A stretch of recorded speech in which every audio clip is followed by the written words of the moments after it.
Hello, moi c'est Anna-Alice, bienvenue sur le podcast Happy Nana, Happy Mama, un podcast dédié aux mamans qui veulent se sentir bien de leur intérieur à l'intérieur de chez elles grâce au désencombrement matériel et mental. Je te partage des conseils, des astuces ou encore une expérience de vie, tout cela dans la bonne humeur.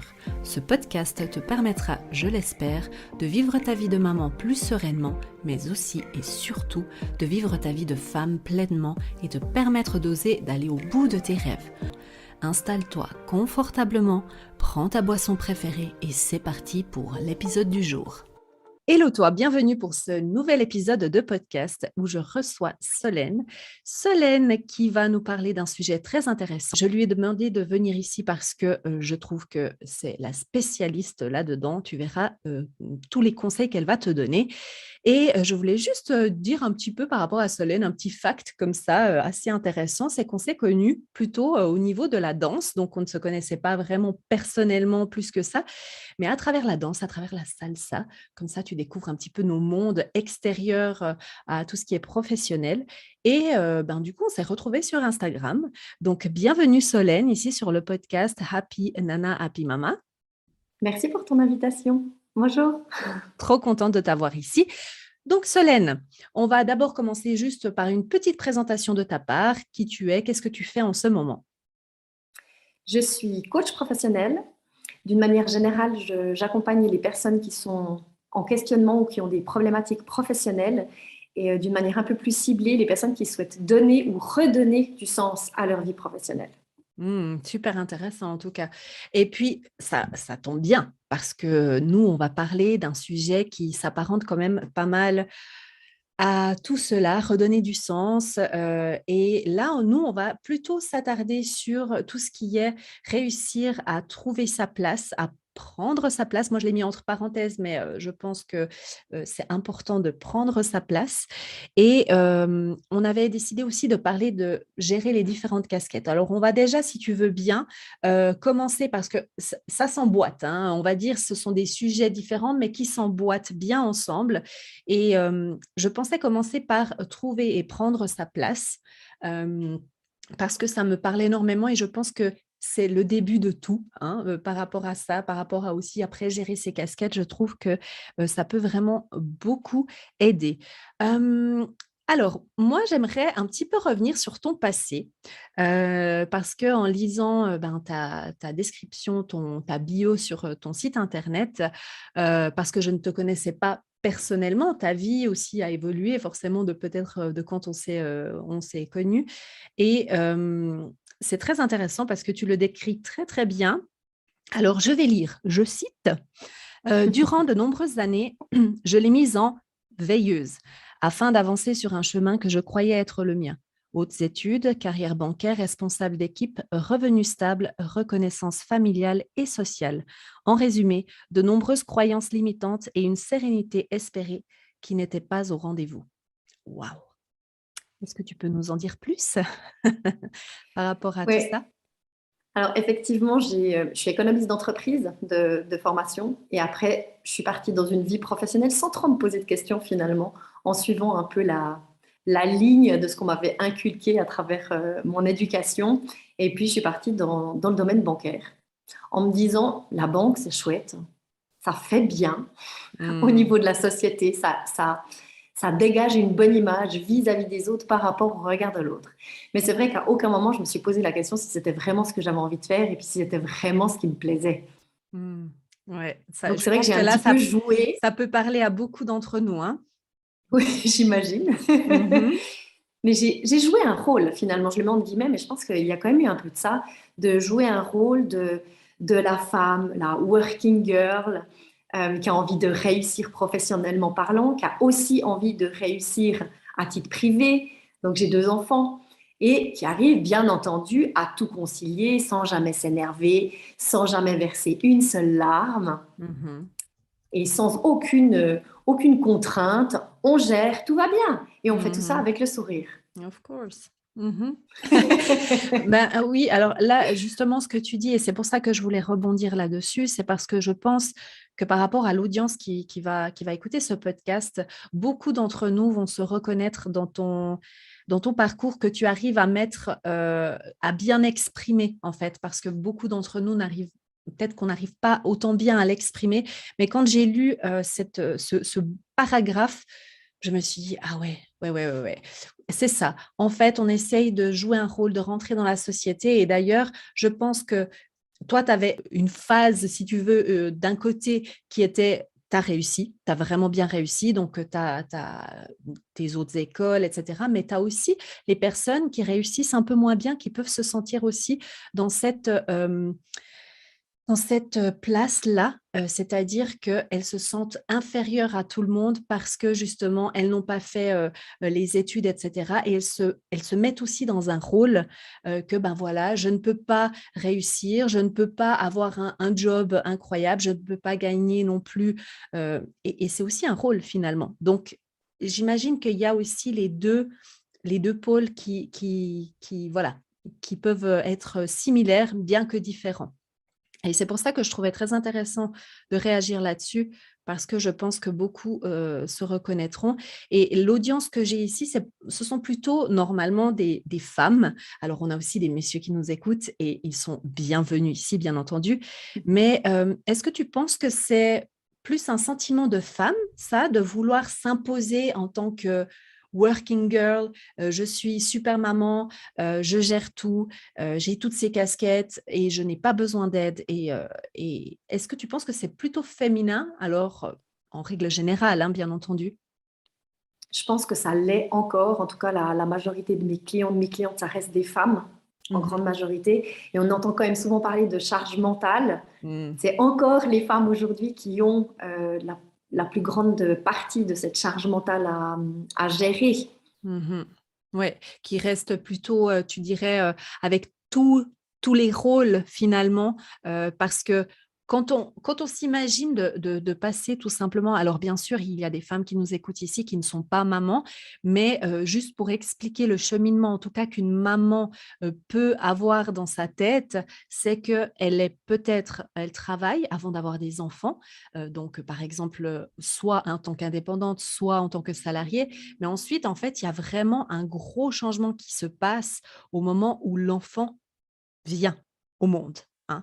Je pense qu'il y a vraiment après avoir discuté avec vraiment beaucoup de mamans, ta vie change, mais pas juste parce que tu as un enfant, en fait. Parce que concrètement, dans la vie de tous les jours, ta vie change au niveau de ton organisation, on le sait bien, j'en parle tout le temps, mais aussi au niveau de ton statut social et celui que toi, tu veux te donner aussi et que tu crois Exactement, qui doit être le tien. Et c'est un petit c'est peu ça. ça aussi que je me posais comme question, c'est que cette transition, j'ai l'impression que malgré le statut social dans lequel on est, on la vit toutes à peu près pareil en fait. On pense que c'est à nous d'assumer toutes ces choses-là. Alors, pas toujours, hein, mais c'est vrai que comme tu dis, il y a quand même beaucoup encore de charge mentale qui revient à la maman avec ces différents postes. Et toi, tes enfants, ils ont quel âge du coup? Elles ont 7 et 9 ans. 7 et 9 ans, ok. Donc, ils sont encore assez petits, n'est-ce pas? Il y a Du encore coup, du travail. il y a encore du job là. Mais du coup, justement pour. Alors, je t'ai dit plusieurs fois avant de commencer ce podcast que je voulais pas forcément parler que du statut de maman parce que, encore une fois, il y a des messieurs qui nous écoutent, il y a des femmes qui n'ont pas d'enfants, et je pense que trouver sa place n'est pas juste parce que quand tu viens d'avoir un enfant, tu ne sais plus vraiment où est ta place pour des raisons peut-être pas toutes évidentes pour tout le monde, mais qu'on peut quand même s'imaginer. Mais ça peut être aussi trouver sa place au niveau de son travail, donc par exemple chez son employeur. Par rapport à ton expérience, qu'est-ce que tu as comme expérience par rapport à ça, aux gens que tu coaches? Est-ce que c'est un manque de confiance? Qu'est-ce qui se passe dans les gens quand ils viennent pour trouver leur place?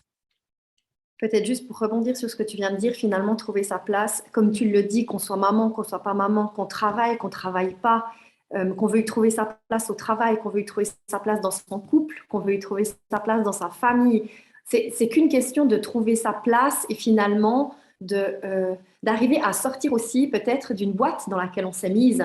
Mm. Et c'est là où c'est important et je trouve intéressant que tu aies séparé ces deux mots parce qu'il y a d'abord, il est important de trouver sa place dans un premier temps et une fois qu'on l'a trouvée, à ce moment-là, on peut la prendre. Mais c'est pas parce qu'on l'a trouvée qu'on arrivera à la prendre. Yeah, c'est top, ça, ce que tu dis, ouais. Et il peut aussi y avoir beaucoup de freins par rapport à ça. Mm. Et pour pouvoir trouver sa place, quel que soit le domaine de vie, finalement, il est important de se connaître soi-même. Et aujourd'hui, je rencontre encore beaucoup de personnes qui ne se connaissent pas. Moi, je travaille beaucoup avec les valeurs et puis je vais vraiment aider mes clientes et mes clients à exprimer leurs valeurs. C'est vraiment ça pour moi les racines, parce que nos valeurs dictent tout, dictent nos comportements, nos attitudes, nos schémas de pensée. Et souvent, quand on ne connaît pas nos valeurs, on ne se connaît pas soi-même et on va s'appliquer les valeurs de la société. Donc, Mm. on est par exemple dans une société compétitive, on va rentrer en compétition avec les autres et de ce fait, on va se comparer aux autres. Et de ce fait aussi, le regard de l'autre va être très oppressant et très lourd. Parce que finalement, notre valeur, on ne va pas s'attribuer de valeur seul en disant j'ai de la valeur en tant que tel, en tant qu'être humain.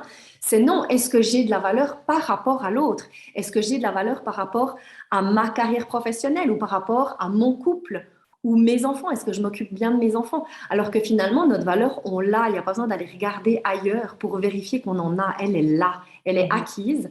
Après, c'est juste arriver à exprimer le potentiel qu'on a et la valeur qu'on a à travers nos forces et nos ressources, parce qu'on est tous doués quelque part, qu'on ait réussi en études ou qu'on n'ait pas réussi, comme tu le disais au début, finalement, il y a des gens qui sont beaucoup plus scolaires que d'autres, hein. Mais c'est pas parce qu'on réussit qu'on est heureux et c'est pas parce qu'on échoue qu'on est nul. Il y a Mhm. tellement d'autres opportunités et d'autres ouvertures possibles, mais encore faut-il aller se questionner. Qu'est-ce que j'aime? Qui suis-je? Quelle est ma place et quelle place j'ai envie de prendre? C'est super intéressant, ouais, ce que tu dis. Et là, ça me fait rebondir un petit peu sur qu'est-ce que le succès pour chacun, parce que finalement, Tellement. c'est toujours cette question qui revient. Et c'est drôle parce qu'avant, je faisais un audio à une amie que j'ai connue à travers aussi les réseaux sociaux et qui, au fil des années, ben, voilà, elle est devenue une amie et on se parle souvent par message. Et là, je lui faisais une petite rétrospective de ce qu'on avait discuté il y a quelques années en arrière ou l'influence aussi de nos parents, quelque part, dans l'atmosphère dans laquelle on a grandi, peut avoir des répercussions très fortes sur qu'est-ce que le succès pour nous. C'est-à-dire que, par exemple, moi, j'ai grandi dans une famille où je pense qu'il y avait un petit problème de bah, voilà, ils ne faisaient pas les jobs les plus ingrats, mais ce n'était pas non plus le top. Donc, ils se sont toujours sentis un petit peu peut-être inférieurs. En tout cas, c'est comme ça que je l'ai analysé maintenant avec le recul. Et du coup, pour eux, le succès, c'était justement d'avoir un poste où ça paye bien, où tu fais des autres écoles. Mais finalement, ce n'était pas forcément tellement pour nous. Donc, pour nous, ça veut dire pour nous et pour les enfants. Comme si, en fait, quelque part, on était tous liés, qu'on était tous la même chose.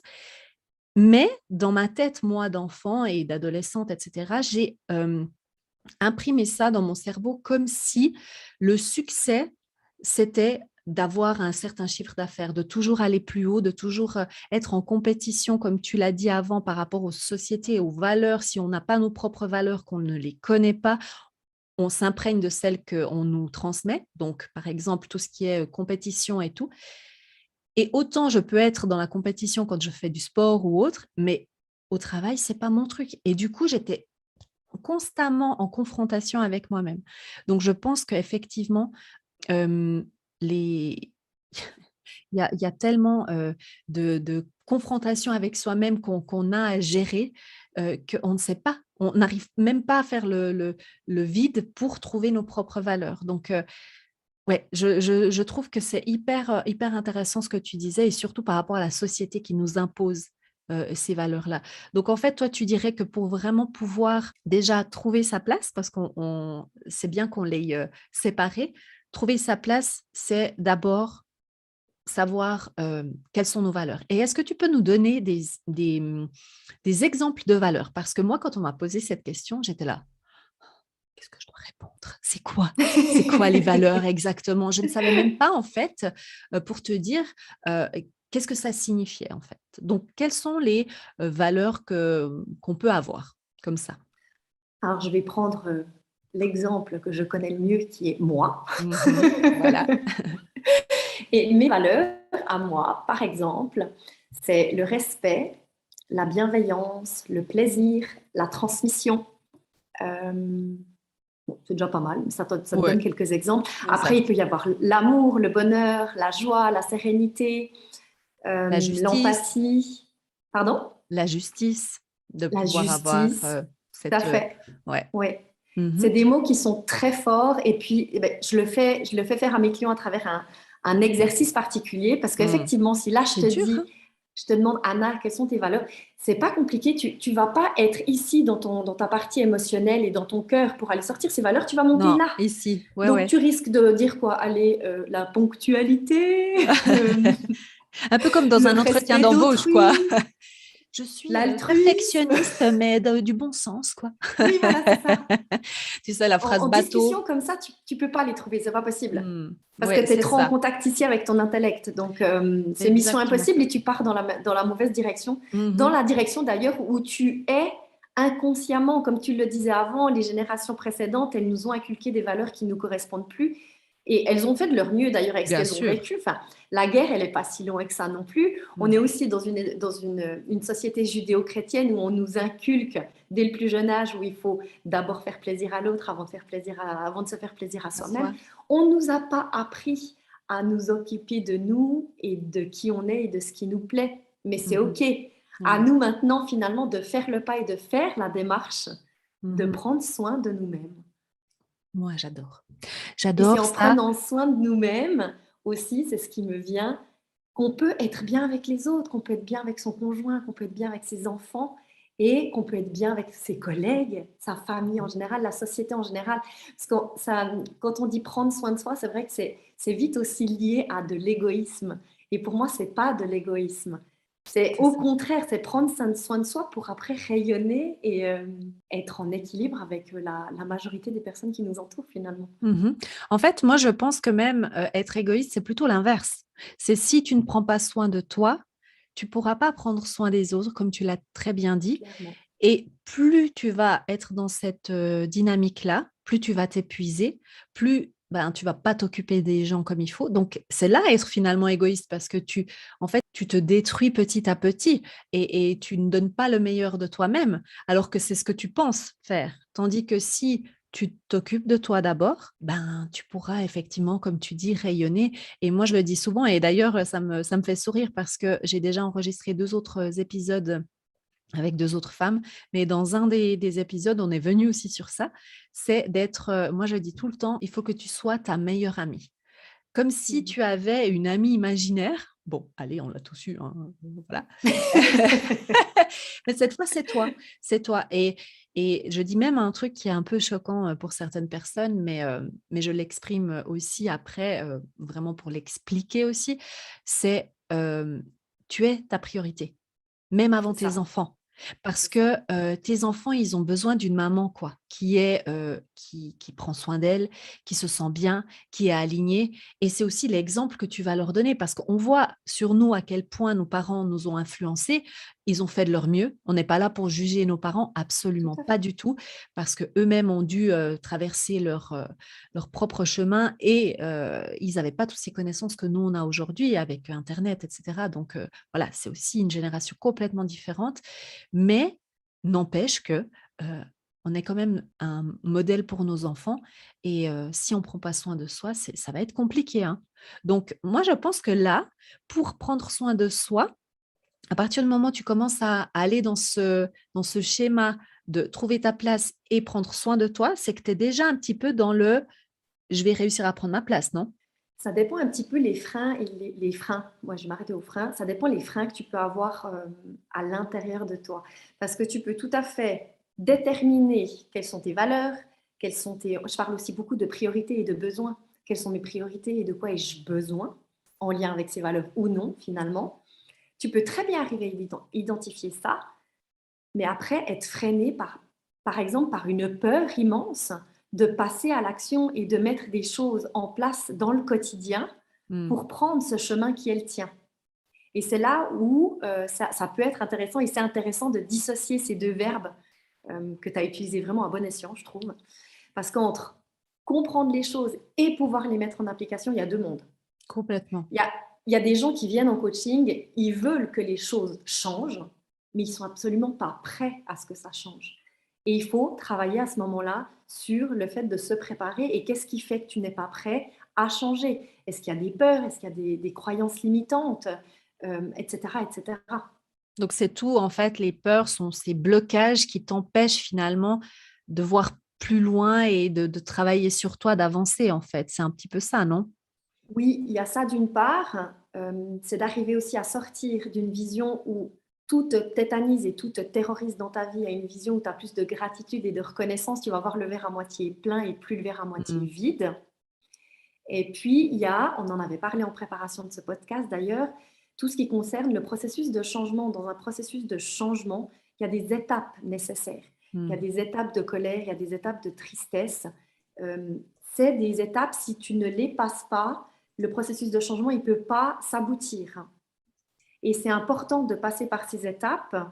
Et il y a des personnes, et c'est compréhensif, on le fait tous, hein, le processus de changement, on le fait tous inconsciemment, quasiment au quotidien dans nos vies, quand il faut changer un comportement ou changer d'attitude, etc., etc. Mais il y a des gens inconsciemment, parfois, bah, ça bloque. Et c'est OK, c'est OK, il faut juste aller travailler dessus, voir ce qui se passe pour aller de l'avant. Mmh. Donc en fait, j'aime beaucoup que, ce que tu expliques là par rapport au processus et ça, c'est hyper important de comprendre que c'est un processus. Je fais toujours un peu le parallèle par rapport à ce que moi, j'essaye de transmettre comme message à travers, les vidéos que je fais pour aider les gens à s'organiser parce que c'est aussi un processus. Je dis à chaque fois que c'est un chemin, c'est pas un sprint quoi, c'est un marathon. Tu auras plusieurs étapes à passer et c'est OK, il faut l'accepter et c'est normal que, ça va pas aller, bah, par exemple, pour reprendre, pour faire le parallèle, ton désordre n'est pas arrivé en un jour, il ne va pas s'en aller en un jour. Donc c'est un processus aussi et comme il y a aussi un processus, par exemple, dans le deuil, tu ne passes pas, d'un jour à l'autre à perdre quelqu'un et bah, parce qu'il y a eu une année qui est passée, c'est bon, tout est fini. Non, il y a aussi un processus. Donc c'est hyper important de le mentionner parce que comme tu dis, quand tu arrives déjà de vouloir un changement, c'est déjà le premier pas, je pense, hein, de se rendre compte qu'on n'est pas bien et qu'on a besoin d'aide, c'est déjà le premier pas. Mais ça va prendre du temps et selon les personnes et selon les expériences, j'imagine, tu devras, un petit peu travailler sur différents blocages, différentes peurs ou autres. Mais c'est important de comprendre que ça va prendre un petit peu de temps justement. Donc moi, je trouve ça, hyper intéressant. Et justement, si on veut maintenant prendre sa place, donc disons qu'on a fait un travail pour avancer, pour se connaître mieux, pour dépasser ses peurs, comment alors se dire on va prendre l'exemple cette fois-ci d'une maman qui ne se retrouve pas tellement dans son schéma familial. Finalement, elle a l'impression d'être qu'une maman et finalement, elle aimerait être de nouveau, ben, une femme, être une épouse, heu, enfin tout ça, quoi. Comment on fait à un certain moment, on est bien d'accord, on a compris qu'il y a un processus, mais prendre sa place, qu'est-ce que ça veut dire vraiment? Prendre sa place, alors comme je le disais avant, ça veut dire s'interroger sur de quoi ai-je besoin. Mmh. Déjà, premièrement, qu'est-ce qui est bon pour moi? Ensuite, quelles sont mes priorités? Aller classer les priorités. Aujourd'hui, c'est quoi ma priorité? Est-ce que c'est ma vie de maman? Est-ce que c'est ma vie en tant qu'épouse ou en tant que femme? Est-ce que c'est ma vie en tant que professionnelle? Est-ce que c'est toutes ces casquettes, mes priorités? Et à ce moment-là, comment je vais trouver un équilibre là-dedans? Et ensuite, prendre sa place, finalement, c'est pouvoir affirmer ça. Et comme je le dis souvent, c'est pouvoir l'affirmer, mais petit pas par petit pas. On ne va pas tout de suite tenter d'aller gravir le Cervin, hein. Parce que si on se fixe ça comme objectif, il ne va rien se passer parce que le Cervin, il fait peur. Et il me fait peur à moi y compris, hein. Je ne vais plus y Voilà. aller demain. Alors, Solène, là, ça veut dire en termes de famille, c'est genre les assiettes qui volent, scène de ménage. Le Cervin, c'est ça, hein, on va pas aller imposer. Voilà, j'ai compris, j'ai fait un travail sur moi. Maintenant, il faut que tout change parce que j'ai compris que je dois prendre ma place. On y va gentiment, c'est ça, hein?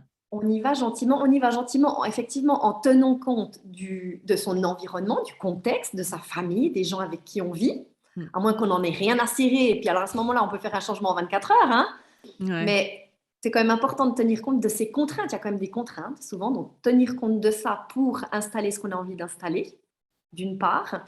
Et d'autre part, comme tu l'as dit avant, la personne qu'on est, elle s'est pas créée en un jour, hein, elle s'est créée en des dizaines d'années. Et Mhm. on ne peut pas aller changer qui on est en 24 heures. Ça serait beaucoup trop violent, ce ne serait pas possible. Je pense qu'on ne le supporterait pas, C'est clair. émotionnellement parlant. C'est clair. Donc, c'est important aussi de faire des petits changements au quotidien qui ont peut-être l'air de rien, mais ça veut dire, par exemple, quelqu'un qui est en couple et puis qui fait pas mal de choses pour son conjoint, c'est peut-être un jour d'arriver à lui dire, ben non, écoute, moi, j'ai pas envie de ça. J'ai plutôt envie de faire ça comme activité ou de faire ça comme ça. Mais c'est un petit Le pas. savoir dire non. Savoir dire non.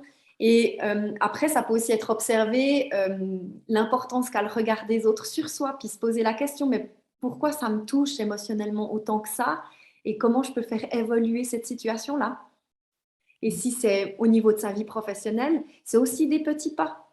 Ouais. Par rapport à ses enfants aussi, si on veut changer sa relation à ses enfants, c'est des petites choses. Parce que le cerveau, finalement, il a besoin d'imprimer les expériences positives. Et c'est en imprimant les petites expériences positives qu'il a envie de continuer à tendre là, dans cette direction-là. Et finalement, ces petites choses, elles deviendront instinctives au bout d'un moment. On n'aura même plus besoin de se forcer ou d'y penser pour le faire. Ah, alors là, on fait un petit parallèle de nouveau avec ce que j'essaye de communiquer à travers soit des coachings, soit les vidéos. Mais est-ce que tu dirais que finalement, au départ, c'est peut-être tu te forces un petit peu parce que tu dois quand même y réfléchir à, ben voilà, je vais peut-être cette fois dire quand même non parce que c'est pas tout à fait ce qui me botte. Euh, Finalement, c'est tout sur le fait de mettre des habitudes en place qui nous conviennent aussi à nous pour qu'au bout d'un moment, C'est ça ça. devienne naturel. On n'y pense même Ça devient plus. naturel. Ouais. Ouais. Au début, ça peut être compliqué, ça peut faire peur, ça peut amener une boule au ventre, un stress. Mhm. Et puis, petit à petit, ça diminue. Puis aussi, la manière de dire les choses. Au début, on va peut-être être maladroite ou maladroit, Mhm. peut-être un peu agressif. Si on se sent un petit peu mis en porte-à-faux, par exemple, on va se dire, allez, ce coup-ci, je dis quelque chose, je me laisse pas faire et puis je me tais pas. Ben, peut-être que la première fois, ça va pas sortir d'une manière très adéquate.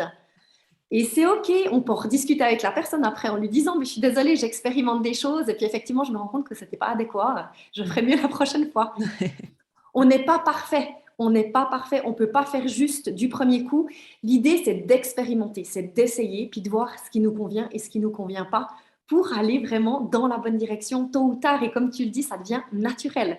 Au bout Mhm. d'un moment, de se positionner, puis de dire à une personne, mais là, écoute, je suis pas d'accord avec toi. Et d'arriver à le faire en toute bienveillance et en toute tranquillité, mais c'est complètement atteignable. C'est pas forcément simple, mais c'est possible. Mhm. Et puis c'est vrai, quand tu le dis comme ça semble tellement logique et facile finalement bah, de juste dire non, moi j'ai pas trop envie de faire ça, j'ai plutôt envie de faire autre chose.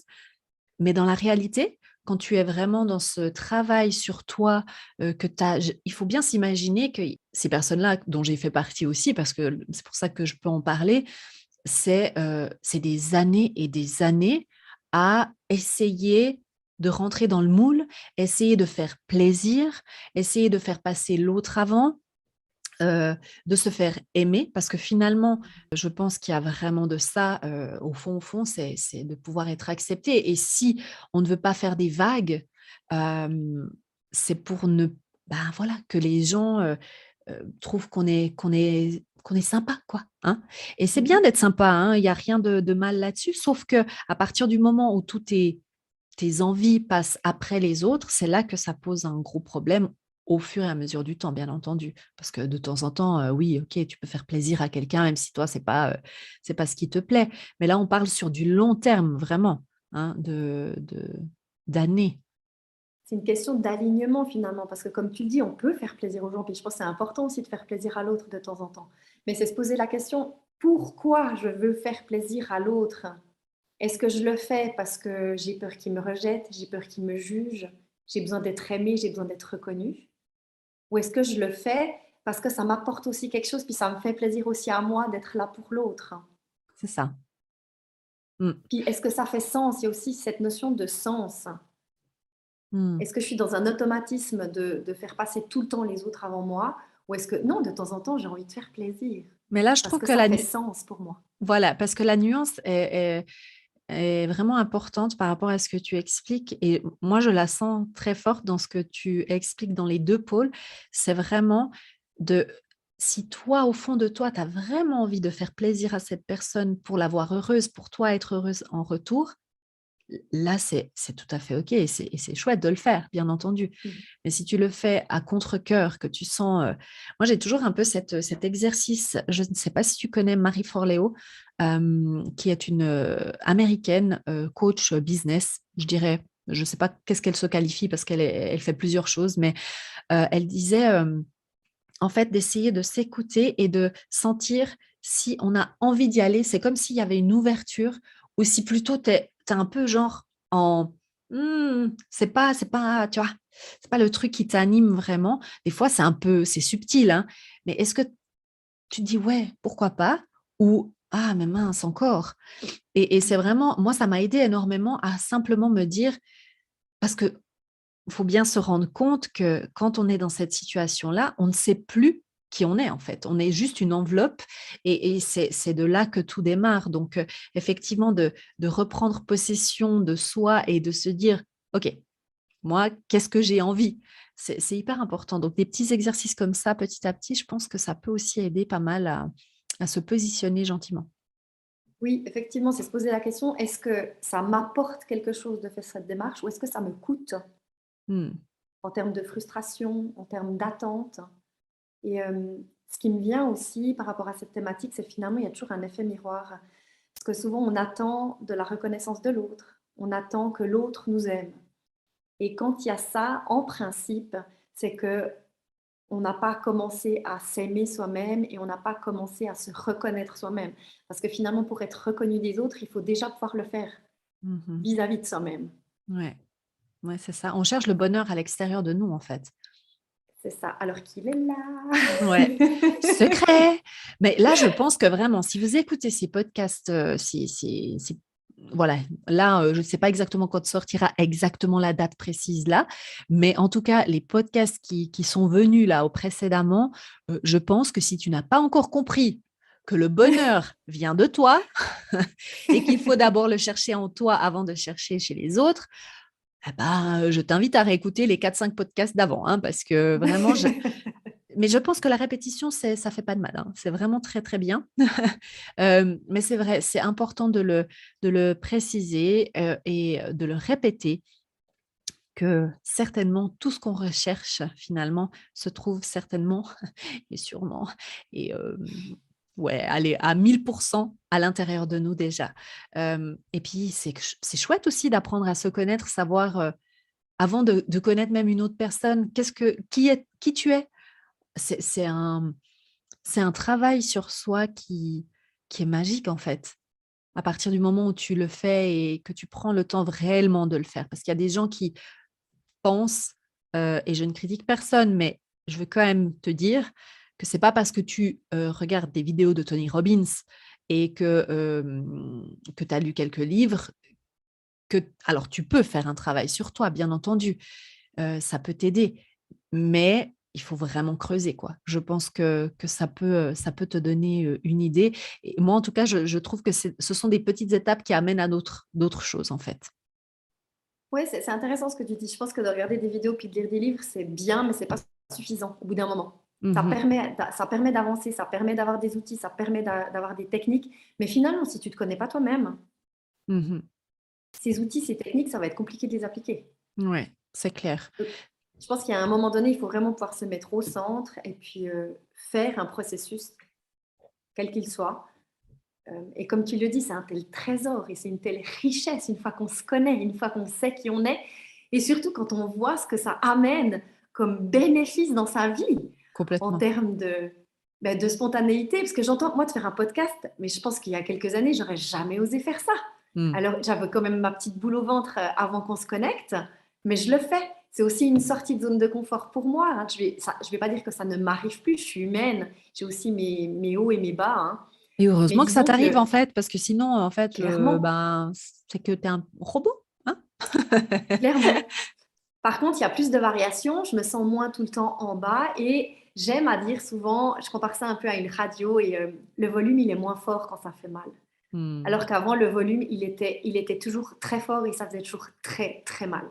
Alors que maintenant, c'est toujours là, je sens quand, il y a quand ça vient me piquer, mais c'est Hmm. OK, je gère et puis j'arrive à faire ce qu'il faut pour aller de l'avant. C'est joli ta métaphore avec la radio, parce que j'étais en train de m'imaginer, en fait, moi je prends toujours l'exemple, j'ai pas la radio, mais moi c'était comment t'appelles ça, les roller coasters, là, Mhm, les montagnes russes, voilà. Moi mhm. je comparais ça à ma douleur ou à mon bonheur, c'était souvent des pics vraiment où je suis très heureuse, très bien et tout. Et du coup, c'était où j'étais vraiment pas bien et pendant un long moment. Et plus le temps passe, plus je fais ce travail. C'est comme tu dis, le son est mieux gérable, on va dire. Et moi, c'est aussi ça. En fait, au lieu d'avoir des pics, ça s'est un petit peu stabilisé. Il y a un petit peu des montées, il y a un petit peu des descentes, mais c'est OK. Tu sais que ça va passer et que c'est une phase aussi. Tandis qu'avant, c'était vraiment, comme tu dis, le volume trop fort ou trop bas, d'ailleurs, des fois. Euh, donc, ouais, j'aime bien ces métaphores. Je trouve que pour les personnes, surtout qui sont visuelles, ça amène quelque chose en plus. Donc, je te remercie pour cet exemple.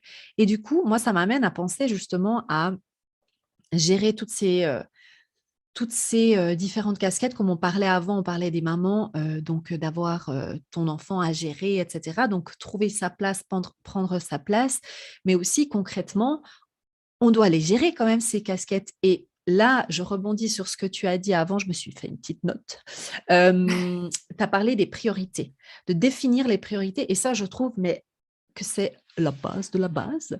C'est-à-dire que ben oui, même si tu as trouvé ta place, que maintenant tu arrives à t'affirmer, etc., il y a quand même ce travail de où est-ce que je donne un peu plus d'attention maintenant dans cette période de ma vie.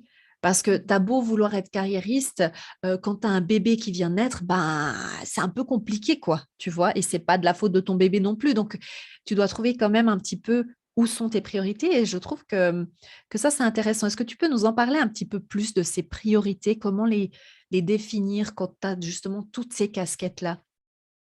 Alors, les priorités, j'espère que je vais être assez claire dans la manière de l'exprimer. Si jamais tu m'arrêtes, si ça ne l'est pas, hein. Pas du tout. Vas-y, Mais je suis sûre que ça va être très bien. Alors déjà, les priorités, elles peuvent changer. Elles peuvent changer d'un jour à l'autre, d'une semaine à l'autre, d'un mois à l'autre, d'une année à l'autre. Rien Mhm. n'est figé. Ça, c'est déjà important d'en prendre conscience. Ça, C'est c'est pas très parce que bien je de le prends dire. une décision aujourd'hui que ça va être comme ça le reste de ma vie. Non, je peux prendre une Exact. décision aujourd'hui en tenant compte de nouveau, comme on l'a dit avant, du contexte, de l'environnement, de ma famille, de mes enfants. Mais ça ne veut pas dire que dans 3 mois, peut-être que ma priorité, elle change et j'ai envie de mettre autre chose en place. Si je prends l'exemple d'une femme qui a des enfants, ce qui est intéressant, et je l'ai vu ce week-end en atelier avec une participante, finalement, c'est déjà aussi de regarder un petit peu sur sa semaine, qu'est-ce que je fais comme tâche, quel temps je consacre à quelle tâche, et qu'est-ce qui me reste comme temps à disposition à la fin de la semaine, pour autant qu'il en reste, hein. Mhm. Et en fonction de ça, ça peut être intéressant de prioriser ce dont on a besoin. Si je reprends un exemple d'une maman, par exemple, qui a des enfants, plusieurs enfants, avec des activités qu'il faut, comment on dit, véhiculer Voilà. à gauche, à droite, puis elle a envie de reprendre une activité, mais peut-être que si déjà elle conscientise son quotidien, ses semaines, elle va peut-être se rendre compte que reprendre une activité professionnelle tout de suite, c'est pas possible. Mhm. Donc là, c'est se poser la question, OK, compte tenu de ma vie, de mes enfants et de ce qu'il y a autour, en l'état, c'est pas possible de reprendre une vie professionnelle pour l'instant. Donc, qu'est-ce que je fais? C'est je me pose la question, est-ce que reprendre une vie professionnelle pour moi, c'est quelque chose d'important et de prioritaire? Si ça l'est, OK, qu'est-ce que je peux mettre en place dans mon quotidien? Qu'est-ce que je peux changer dans mon quotidien pour me dégager du temps? Si cette vie prioritaire, si cette vie professionnelle n'est pas prioritaire, c'est juste d'accepter, c'est l'acceptation de se dire, OK, pour l'instant, ma vie, elle est comme ça, je m'occupe des enfants et c'est OK pour moi. Et je me repose la question, peut-être dans 1 an ou 2, si j'ai envie d'avoir une vie professionnelle et si cette vie professionnelle devient prioritaire pour moi. Hmm. Ouais, ça c'est hyper bien expliqué, tu vois. J'ai pas besoin de. Je le savais très bien. Euh, je pense aussi après qu'il y a aussi des aspects financiers, bien entendu, qu'il faut. Après, Bien sûr, chacun doit clairement. regarder par rapport à sa situation. Mais Ça fait partie des contraintes c'est aussi, ça, l'aspect exact. financier, bien sûr, C'est bien sûr. ça. Et aussi ce que je voulais rebondir par rapport à ce que tu dis, c'est aussi à partir du moment où tu fais une analyse vraiment en fait, on est dans le réel, quoi. On va pas s'inventer une vie. Ah oui, j'aimerais bien. Non, il faut prendre les faits tels qu'ils sont. Quelle est ta vie actuelle? Qu'est-ce que tu peux te permettre, entre guillemets, de faire par rapport au temps que tu as à ta disposition et ne pas être constamment dans la frustration. Parce que, en fait, moi, je vois souvent des femmes, parce que c'est souvent des femmes que j'ai en coaching, mais euh, en fait, elles ne veulent pas être dans le moment présent finalement et elles sont frustrées constamment parce Mm. qu'elles n'aimeraient pas être là, etc. Mais à un certain moment, c'est se dire, comme tu l'as très bien dit, c'est se dire, OK, euh, ma situation pour le moment, pour cette phase-là ou pour une certaine phase, ça sera comme ça parce que finalement, avoir des enfants, dans la majorité des cas, c'est parce qu'on a voulu avoir des enfants. Donc forcément que tu sais que ben voilà, il y a un changement qui doit quand même être opéré à un certain endroit. Comme tu disais, par exemple, véhiculer les enfants. Avant, tu n'avais pas d'enfants, forcément, tu n'allais pas véhiculer des enfants. Donc, dans la vie de tous les jours, ça change de toute façon. Mais aussi de réussir à se dire, OK, je prends des décisions en conséquence de cause et pas de se C'est ça. dire, ah, mon compagnon, lui, peut continuer sa vie comme avant et puis moi, je dois rester à la maison et tout. Ben non, en fait, il faut avoir cette discussion, voir est-ce qu'il y a possibilité que tu reprennes une activité, même quelques heures, juste pour que ça puisse te donner ce petit je ne sais quoi, éventuellement, tu vois, même si c'est pas, ça va pas t'apporter financièrement beaucoup plus, mais peut-être pour toi, intellectuellement, tu en as besoin. Ben, c'est toute une question aussi de dialogue. Et je voulais vraiment insister de ne pas être dans cette frustration, d'essayer de toujours trouver la meilleure façon de faire, celle que tu penses être la meilleure à ce moment-là, et de l'accepter tout simplement parce que sinon c'est compliqué en fait. Ouais, et ça me fait rebondir en fait par rapport à la posture qu'on a dans sa vie. Est-ce qu'on a une posture active ou est-ce qu'on a une posture passive? Ce que je vais dire là, ça va peut-être un petit peu piquer chez certains et certaines. C'est OK. C'est passer d'une posture de victime Oh là à là. une posture, pardon, d'acteur ou d'actrice. C'est-à-dire, c'est beaucoup plus facile de se complaire dans une posture de victime où on Oh se oui. plaint à longueur de journée de ne pas pouvoir mettre en place ce qu'on aimerait, que Madame X est méchante, que Monsieur Y est ingrat.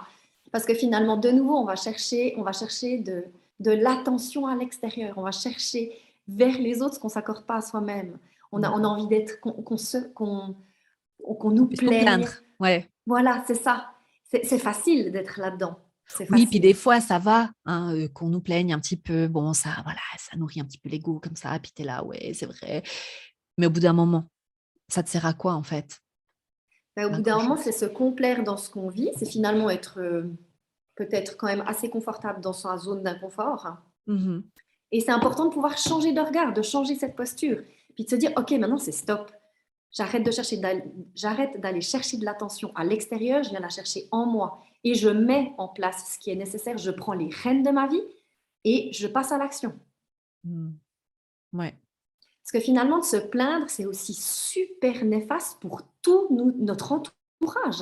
Que Mhm. C'est finalement, clair. le risque, c'est qu'on devienne des personnes toxiques Mhm. et plus personne n'aura envie de discuter avec nous. Parce que des gens qui se plaignent de temps en temps et puis d'être là pour eux, pour les épauler, pour les prendre dans nos bras, bien sûr, c'est OK. Mais si à chaque fois qu'on voit quelqu'un, elle se plaint ou il se plaint, au bout d'un moment, je pense qu'on lâche l'affaire. Hein. Ouais, je pense qu'on a connu, peut-être personnellement tous une phase un petit peu où on se met dans la place, à la place de la victime. Je pense que ça arrive à tout le monde, mais on a aussi certainement connu quelqu'un qui est sans cesse en train de se plaindre et c'est lourd en fait. Moi, j'ai remarqué que j'ai dû m'éloigner parce que certaines fois, tu peux pas complètement, bah, voilà, ne plus parler à une personne, hein, mais c'est vrai que de s'éloigner des personnes parce que ça devient ils deviennent des personnes toxiques. C'est-à-dire que moi, je vois ça un peu, si on prend de nouveau une image, c'est comme s'ils avaient du venin en eux et qui te le passent, en fait. Et c'est vraiment, Mhm. toi, après, tu dois gérer ça. Et à partir du moment où tu sens que quand tu es avec cette personne, tu sens comme un poids un peu ou quelque chose de pas agréable en tout cas, parce que bon, quand on voit quelqu'un, alors oui, bien sûr, on peut parler des choses qui ne vont pas, hein, c'est pas ça, mais vraiment qu'à chaque fois que tu ressors, tu te sens lessivé, c'est pas normal. C'est pas, voilà. Et hem et je trouve, ouais, hyper intéressant de se dire, ouais, de prendre conscience de tout ça, en fait. C'est important, Mhm. je Tout à fait. pense. Et bon, du coup, par rapport à tout ce qu'on a discuté, pour, résumer un petit peu, par rapport à trouver, prendre sa place et cetera, ce qu'il en ressort, en tout cas pour moi, c'est vraiment de mieux se connaître, et de par conséquent aussi de connaître ses valeurs, d'avoir vraiment ça c'est le je pense le point de démarrage essentiel pour chacune et chacun, c'est de connaître ses valeurs. Est-ce que pour résumer un peu, ce qu'on a discuté, est-ce que tu aurais des conseils ou quelque chose que tu as envie de rajouter par rapport à ça? Alors, en dehors de ce qui a déjà été dit, c'est prenez soin de vous à travers des questions telles que quels sont mes besoins, quelles sont mes priorités, qu'est-ce que je veux dans ma vie, dans le futur. Posez-vous la question si aujourd'hui vous vous retournez sur votre vie passée, est-ce que vous êtes fier de quelque chose ou est-ce que vous avez l'impression d'avoir fait les choses pour rien? Peut-être déjà vous donner une indication parce que c'est pas toujours facile de savoir, je trouve, si on a trouvé sa place ou si on l'a pas trouvé. Parce qu'on a quand même régulièrement l'idée que ouais, je suis pas si bien que ça, mais je suis pas il y a pas de quoi se plaindre. Mmh. Si vous êtes déjà dans cette idée-là, c'est qu'il y a quelque chose qui cloche et qu'il y a quelque chose à revoir en termes d'équilibre. Et c'est vraiment ça finalement, je pense, le mot final, c'est l'équilibre. Arriver à trouver un équilibre entre ces différentes casquettes, entre les différentes facettes de nous, de notre personnalité et de qui on a envie d'être. Et je peux que inviter les gens à se découvrir parce que c'est non seulement c'est un chemin enrichissant, comme je l'ai dit avant, ah oui, ça peut piquer, ça peut faire mal par moments, mais c'est des tels bienfaits derrière que ça en vaut vraiment la peine. C'est un investissement sur soi-même finalement. Mmh. C'est ça. L'investissement sur soi-même, ça j'adore parce que, du coup, on va mieux se connaître, mieux s'accepter, mieux avancer, tout. Donc, vraiment ça en vaut la peine. Donc prenez le temps pour vous de vraiment prendre soin de vous comme l'a dit Solène, c'est hyper important. Et justement toi, Solène, tu as un atelier là que tu donnes, alors c'est en Suisse. Je sais qu'il y a beaucoup d'auditrices et d'auditeurs qui viennent de France ou de Belgique et même d'ailleurs, bien loin d'ailleurs. Mais en tout cas, pour les personnes qui se trouvent en Suisse, tu donnes un atelier qui est, j'adore la thématique d'ailleurs, il y a le entre parenthèses, de naissance à sa vie professionnelle sans peur ni regret.